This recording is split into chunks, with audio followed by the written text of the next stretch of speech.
Kita bersatu di dalam doa.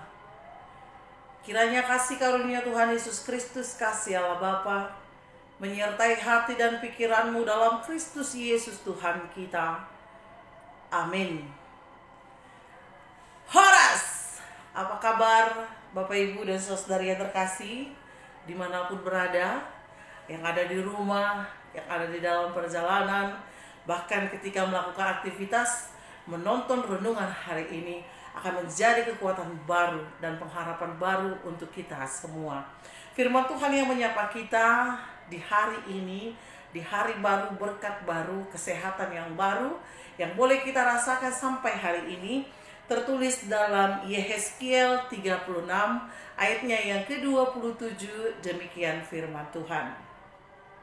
Rohku akan kutaruh dalam batinmu, dan aku akan membuat kamu hidup menurut segala ketetapanku, dan tetap berpegang pada peraturan-peraturanku, serta melakukannya. Demikian firman Tuhan. Bapak, Ibu, dan saudari yang terkasih dalam Kristus Yesus Tuhan kita, hidup ini harus memiliki aturan dan peraturan. Hal itu dilakukan agar kita menjadi orang yang bebas, menjadi orang yang disiplin, orang yang teratur. Melalui nats kita hari ini, bagaimana Tuhan melalui rohnya menuntun kita agar kita melakukan segala ketetapannya dan melakukan aturan peraturan seperti yang sudah Tuhan berikan kepada kita. Aturan yang Tuhan lakukan, peraturan yang Tuhan berikan kepada kita, itu memiliki tujuan di dalam hidup kita.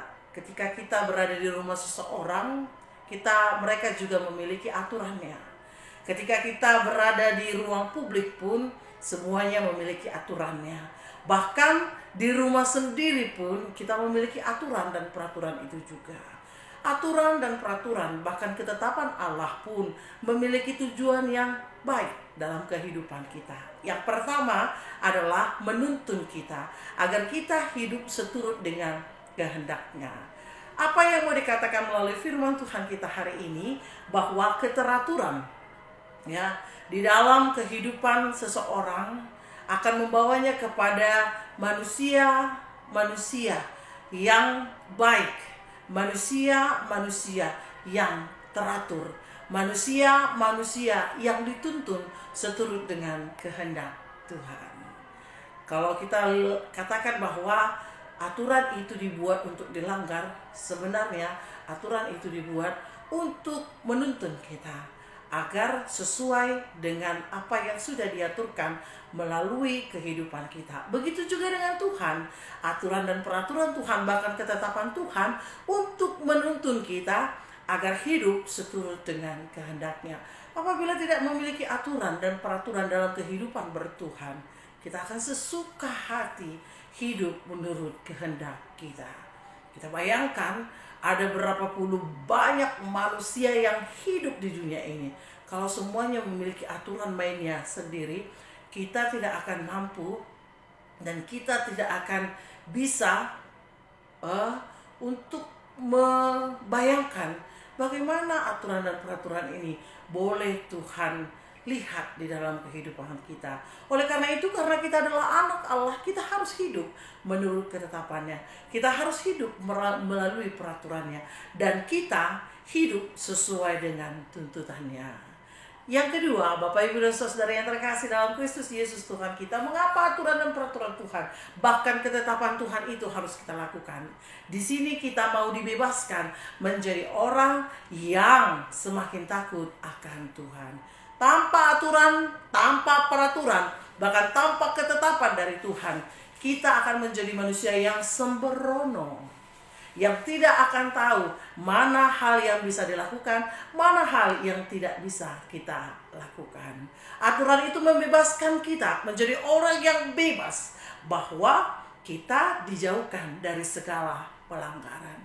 Kalau tidak ada aturan, kalau tidak ada ketetapan, kita akan jatuh ke dalam dosa. Setiap saat berdosa, setiap saat melakukan kesalahan.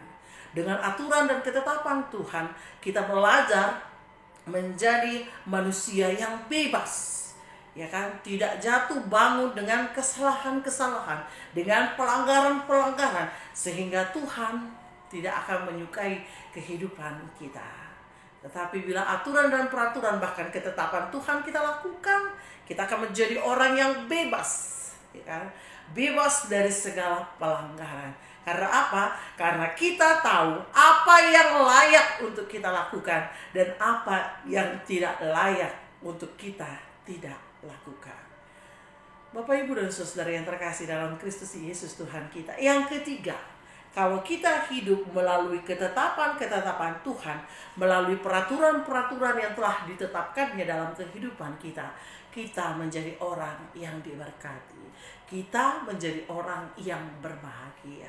Hanya orang-orang yang berbahagialah, hanya orang-orang yang diberkatilah, yang hidup menurut ketetapan Tuhan. Ingin diberkati? Hiduplah dalam ketetapan Tuhan. Ingin berbahagia, hiduplah menurut aturan dan peraturan Tuhan. Awalnya memang tidak gampang, tetapi bila kita hidupi, bila kita ada di dalamnya, bahkan ketika kita bergumul dengan aturan, peraturan, bahkan ketetapan Allah, kita akan belajar bahwa Tuhan sungguh-sungguh ingin kita memiliki kehidupan yang kekal melalui berkat-berkat yang akan Dia berikan kepada kita. Oleh karena itu, Bapak, Ibu, dan Saudara yang terkasih dimanapun berada, hiduplah dalam aturan Allah. Apa itu? Di hukum Taurat yang pertama sampai hukum Taurat yang ke-10. Dan begitu juga melalui firman Tuhan yang kita dengarkan sehari-hari, kita sudah tahu mana yang Tuhan mau dan mana yang Tuhan tidak mau dalam kehidupan kita. Mau bebas dari pelanggaran, mau diberkati dari Tuhan, bahkan mau dituntun seturut dengan kehendak Tuhan. Belajarlah melalui ketetapan-ketetapannya. Selamat menikmati berkat Tuhan. Selamat diberkati oleh Tuhan. Amin. Kita berdoa. Ya Allah Bapa kami yang bertahta dalam kerajaan surga, terima kasih atas segala berkat anugerah-Mu. Kami boleh menikmati berkat Tuhan melalui hari ini, di mana Tuhan menemani kami, menyertai kami, bahkan menuntun kami, agar kami hidup seturut dengan kehendak Tuhan. Oleh karena itu Tuhan, ajarkan kami menjadi orang-orang yang mengasihi Tuhan, orang-orang yang mengasihi orang-orang di sekitar kami, sehingga kami hidup di dalam ketetapan Tuhan, menjadi orang yang bebas, menjadi orang yang dituntun, bahkan menjadi orang-orang yang diberkati di dalam Tuhan. Mari Tuhan, Engkaulah yang hadir dalam hati dan pikiran kami, agar kami mampu melakukan apa yang Tuhan tetapkan dan apa yang Tuhan tidak sukai dalam kehidupan kami. Di dalam Kristus kami berdoa. Amin.